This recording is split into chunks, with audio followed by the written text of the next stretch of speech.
In the recent times, animal bridges, or also called animal overpasses, have become kind of zoo stable, kind of a thing a zoo wants to have to show cool and unique ways to display their animals for the guests, be it big animals like elephants, be it small animals or mid-sized animals like goats or big cats. An animal overpass or an animal bridge over the visitor path is something unique. It's something you don't see all that often, but you see it more and more these days. But it is still something where you stand when an animal is, of course, passing over. You stand there and you just awe at how close you come to that animal. Today, in this video, I want to show you how you can build these animal bridges also in Planet Zoo in 3 different ways. And so I say hello everyone, my name is Pacha and welcome to another tips and tricks video where I will show you 3 different ways to build animal bridges in this game. These tips and tricks apply to both the PC version as well as the console version, because the mechanics that we use today are similar or exactly the same in both versions, and you just need your base game mechanics, base game pieces even, to pull these things off. Before we start looking at all the different ways to do animal bridges in game, we have to talk about 2 important things that you need for all these different ways to do it, and that is that you need to have a connection between 2 parts of habitat. As you can see here, I have a habitat for the alpaca from the Barnyard Animal Pack, and it is divided by a path in the middle. And we, of course, as we say in this video, want to build a bridge over the visitor path from one side to the other. In order to do that, we need to connect these habitats so that the game knows that this is one habitat and not 2 different ones, because of course we cannot transfer an animal from one habitat to another, not just by it running over there, because that will count as an escape. So what we have to do is build a connection between these 2 paths using the null barrier, which of course is an invisible barrier that just is there to tell the game that there is a barrier. And this is of course placeable on a path, so you can create a habitat basically that goes over a path or over a plaza, whatever you want to do. But of course it also leaves a gap between these 2 sections that are of course fenced off. So when we build this bridge, we need to make sure that these paths are not accessible, or these openings are not accessible for the animals. So we need to close them to make an custom barrier, or place rocks, whatever you want to do to close up these gates. This is point number 1 that we need for all these tips today. We need to connect these habitats with a null barrier over the path or over the water, or wherever you want to build a bridge. Of course, it doesn't need to have to be a path. It could also be a landmark. It could be a building. It could be water. It could be rocks, mountain, whatever you want to do with it. And the second thing is, depending on how we build our bridge, the other side that is not connected via a keeper gate might not be accessible for the keeper.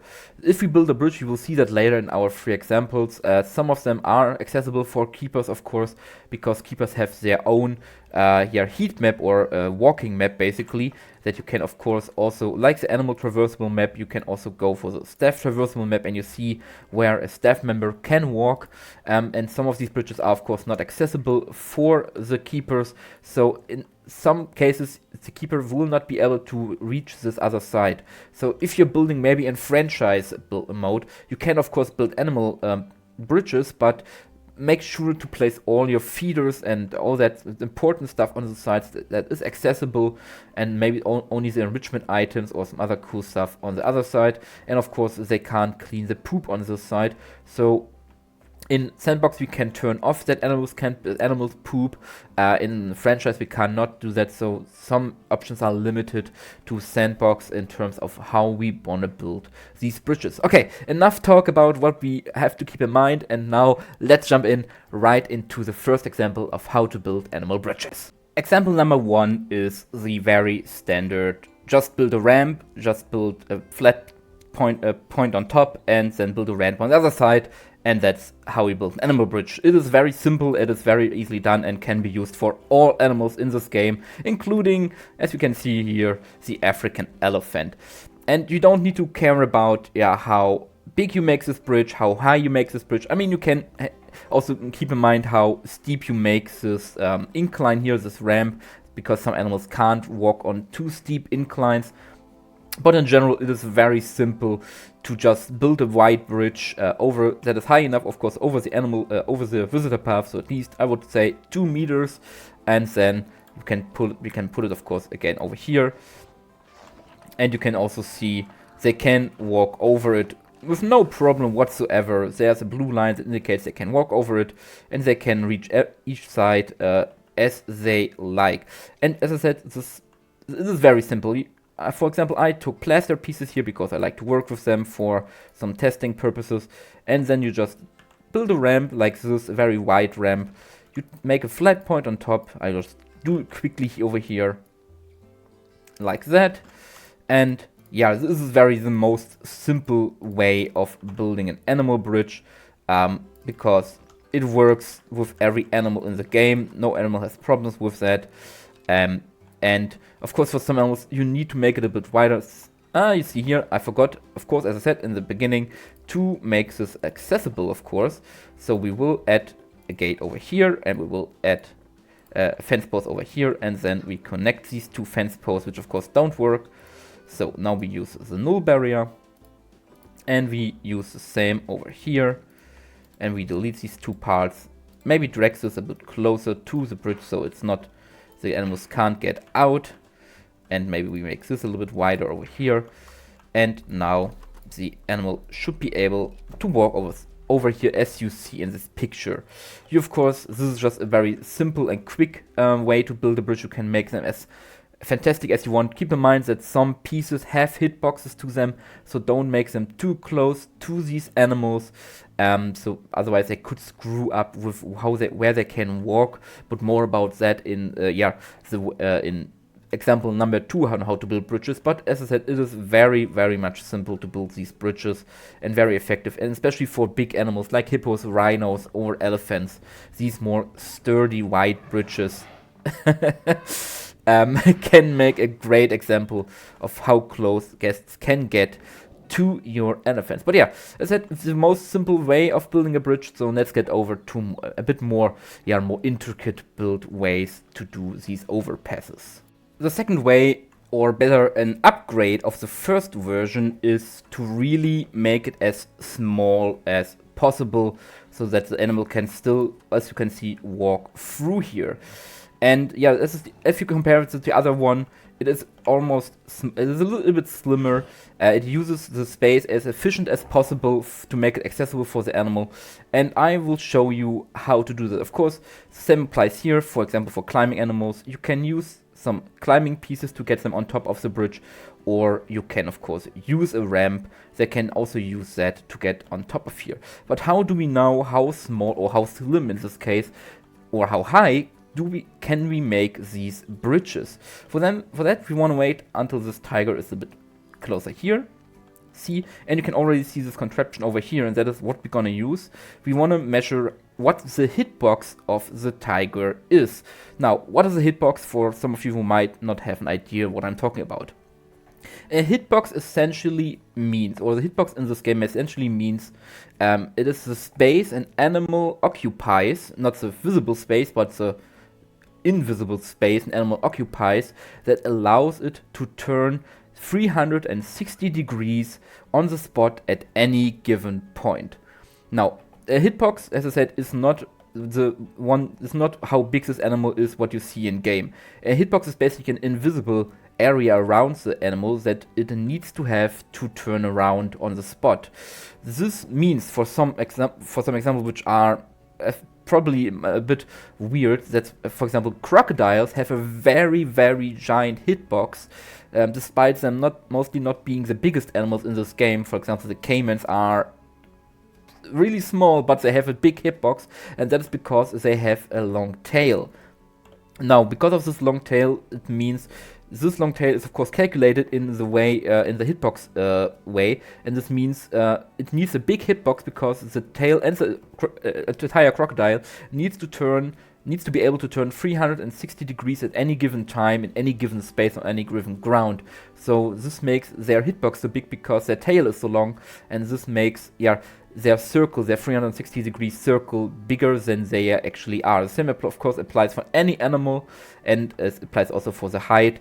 But usually the height of an animal is not much higher than the animal itself. For some animals it can be, but usually it's very accurate to the in-game size. Now we want to know how big the hitbox of this tiger is, and for that we of course go into the piece section because it's the easiest to do, and as I like to do is the plaster pieces because they come in very different sizes, and I just place did I activate something? Yeah, I activated something. We just place 2 plaster pieces like that, here and here, and to create a gap. Now we go into the animal heat map section. You can either activate it over here, under here, or you press H, and then we go into the traversable area section over here, and we let the game run to update itself, and we can see, okay, the tiger can fit through here. Now then we can make this a little bit smaller to see if we can even create a smaller space. And now we do it until we find the perfect sweet spot, until we find the way, this I think would be the sweet spot, and then we know, okay, this is the most space they need to walk through something. We can do the same for the height, something like that, or we just take my example over here. They are already measured what a tiger needs to fit through something, and that we can now use to create a bridge. So as you see here, I aligned these metal gates to fit this. We can also do it over here. Let's say we use the metal beams. You can also use any other piece in the game, of course, but I would recommend to use a piece that doesn't have a hitbox. Some pieces in game have a bigger hitbox than they look, and so I would always recommend testing it with the hitbox once you place a piece to see if they can still fit through it.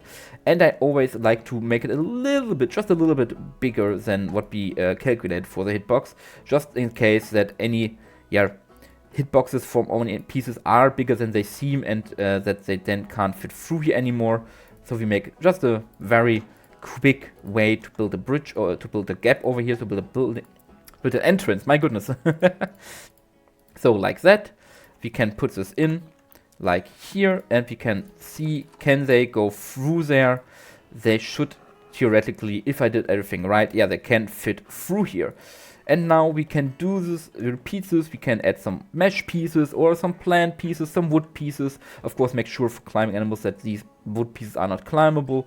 And then we can create this pattern over here, this repeating pattern, and create a bridge this way that the animal can walk through without any problem, because it has, it fits their hitbox, and it doesn't collide with their hitbox of the animal. Now, this is a very cool way to build, the smallest hitbox in game that fits with the smallest bridge in game, that fits with their hitbox. But there's even a way, and this only applies for climbing animals. These bridges, as I show here, apply for all animals. If it's running, if it's walking on the ground, if it's climbing, if it's even swimming. You can also do swimming bridges, of course, or underwater bridges. This applies for all animals. As long as you know how big their hitbox is, you can make a bridge that is accordingly to their size. But there is a way to make even smaller bridges with climbing animals, with a little trick, with a little mechanic Planzu has that they don't really talk about in the game. And let's jump over there to see what's the smallest, or what's the smallest way is to build a bridge for animals. Now, for the final way to build a bridge, we look at this bridge over here, and we see the tiger crossing from one side to the other. And at first glance, you see it here, it looks it looks like the same design as the first one. But if we pan a little bit to the side, we see how much smaller or thinner this bridge is compared to this one over here. It is basically a third of the size of the width than the first one. And you may ask, how is this possible? If you don't know the answer already, how is this possible to build such a thin bridge? Because you said, we need to think about the hitbox for the animal so that it can turn 360 degrees at any given time, and this clearly is not big enough or wide enough to accommodate that. And the answer to this is climbing pieces, because there is kind of a hidden mechanic in this game, or kind of hidden system in this game that makes the hitbox of any animal that can climb significantly smaller once they climb. So if an animal enters their climbing animation, because it is not really a way of walking, it is an animation that they perform, their hitbox shrinks down to a minimum, and yeah, this means they can fit through really small gaps, they can fit through really small spaces without any problem, and with completely ignoring the hitbox of this animal. And this system that is in this game, and that the game really don't talk about, that is a system we use here to create these really small spaces. And you can get even smaller with smaller animals. I would always recommend building, of course, the bridge still wide enough to make it realistically possible for this animal to pass through. I could make this bridge possible even smaller for the tiger if we just quickly test that out, but it would look a bit ridiculous if I do that.